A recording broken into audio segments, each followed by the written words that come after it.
Introduction.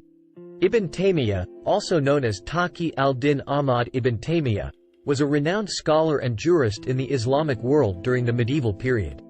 He was born in 1263 CE in Harran, in modern-day Turkey, and died in 1328 CE in Damascus, Syria.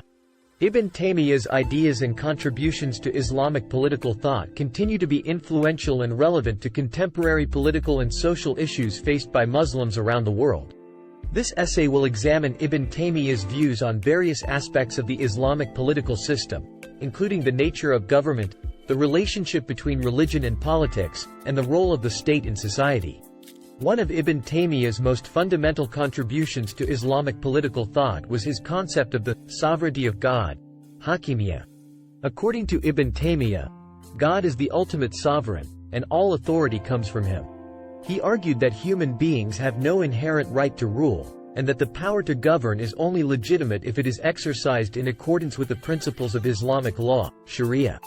In other words, Ibn Taymiyyah believed that the legitimacy of a government or ruler is determined by the extent to which they adhere to Islamic principles and values.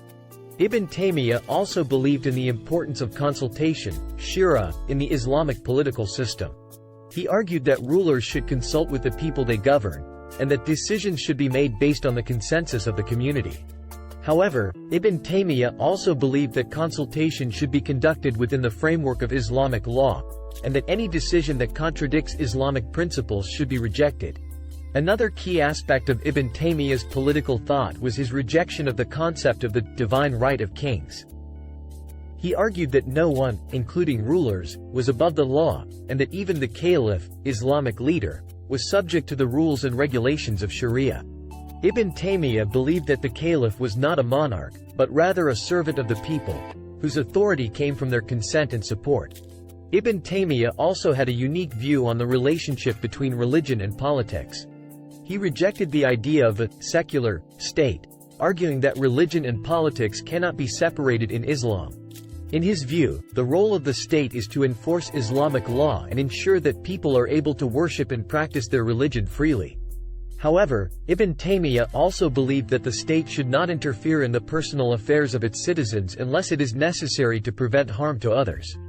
Finally, Ibn Taymiyyah believed in the importance of justice and equality in the Islamic political system. He argued that all people, regardless of their social status or position, should be treated fairly and justly. He also emphasized the importance of protecting the rights of minorities and ensuring that they are not oppressed or marginalized by the majority. In conclusion, Ibn Taymiyyah's views on the Islamic political system were grounded in the principles of Islamic law and values. He believed in the sovereignty of God, the importance of consultation, the rejection of the divine right of kings, the inseparability of religion and politics, and the importance of justice and equality. His ideas continue to be influential in contemporary Islamic political thought, and have shaped the way many Muslims view the role of the state and the relationship between religion and politics.